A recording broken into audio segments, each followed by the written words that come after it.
एक गुरु और शिष्य जंगल से होते हुए अपने गांव जा रहे होते हैं। अंधेरा काफी हो चुका था। शिष्य ने अपने गुरु से कहा, गुरुजी, काफी रात हो चुकी है। अगर आप कहें तो आज की रात यहीं आसपास के किसी गांव में गुजार लेते हैं। गुरुजी ने अपना सर हिलाया और वो आसपास के गांव में एक छोटे से घर के पास जाकर रुके। अब जैसे ही वहां गए तो गुरुजी के शिष्य ने दरवाजा ठकठकाया। उस घर से एक गरीब आदमी बाहर आया तो गुरुजी ने बोला, हम अपने गांव जा रहे थे, लेकिन काफी रात होने की वजह से हमने इसी गांव में रुकने को सोचा। क्या आज रात हम आपके यहाँ रुक सकते हैं? गरीब आदमी बोला, हाँ क्यों नहीं, आप दोनों अंदर आ जाइए। अब जैसे ही गुरुजी अंदर गए, उन्होंने देखा कि उस आदमी के घर में बहुत ज्यादा गरीबी थी। गुरुजी ने उससे पूछा कि आप काम क्या करते हो? वह गरीब आदमी बोला कि मेरे पास बहुत सारी जमीन है। तो गुरुजी ने बोला, अगर तुम्हारे पास बहुत सारी जमीन है तो इस तरह से क्यों रह रहे हो? वह आदमी बोला, यह किसी काम की नहीं है। गांव वाले बोलते हैं कि ये बंजर जमीन है, इस जमीन पे कुछ भी नहीं उगाया जा सकता और वहां फसल उगाना बहुत बड़ी बेवकूफ़ी है।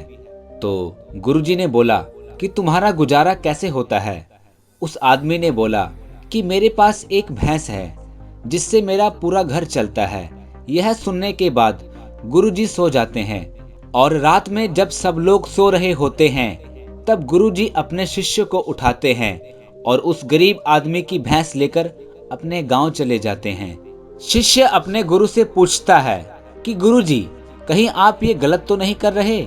उस गरीब आदमी की रोजी रोटी इसी भैंस की वजह से चलती है। तो गुरुजी अपने शिष्य की तरफ देखते हैं और मुस्कुराते हुए आगे बढ़ जाते हैं। उस बात को तकरीबन 10 साल गुजर जाती है और जो गुरु का शिष्य था वह बहुत बड़ा गुरु बन चुका था।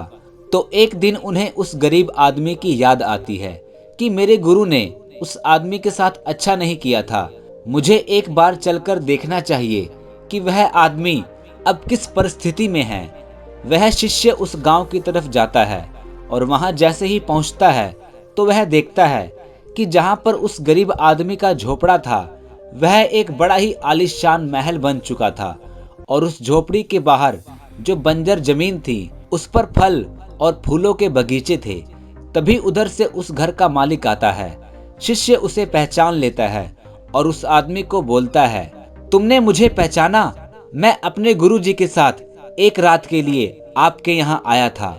वह आदमी उसे पहचान लेता है और बोलता है कि उस रात में आप कहाँ चले गए थे?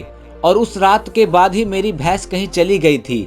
मेरे पास कोई रास्ता नहीं था तो मैंने अपनी जमीन पर मेहनत की और फसल निकल आई और आज मैं इस गांव का सबसे बड़ा और सबसे अमीर आदमी बन चुका हूँ।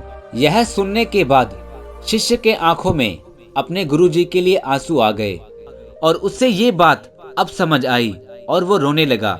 इस कहानी से हमें यह सीख मिलती है कि हमारे अंदर ऐसे बहुत से टैलेंट छुपे होते हैं, लेकिन हमें कोई ना कोई एक ऐसी चीज रोक कर रखती है जो हमें आगे नहीं बढ़ने देती। वो आपकी फैमिली भी हो सकती है, आपकी जॉब भी हो सकती है, नहीं तो कुछ और भी हो सकता है। देखिए, आपके पास भी तो भैंस की जैसी कोई दूसरी चीज तो नहीं जिसने आपको आगे बढ़ने से रोक रखा है।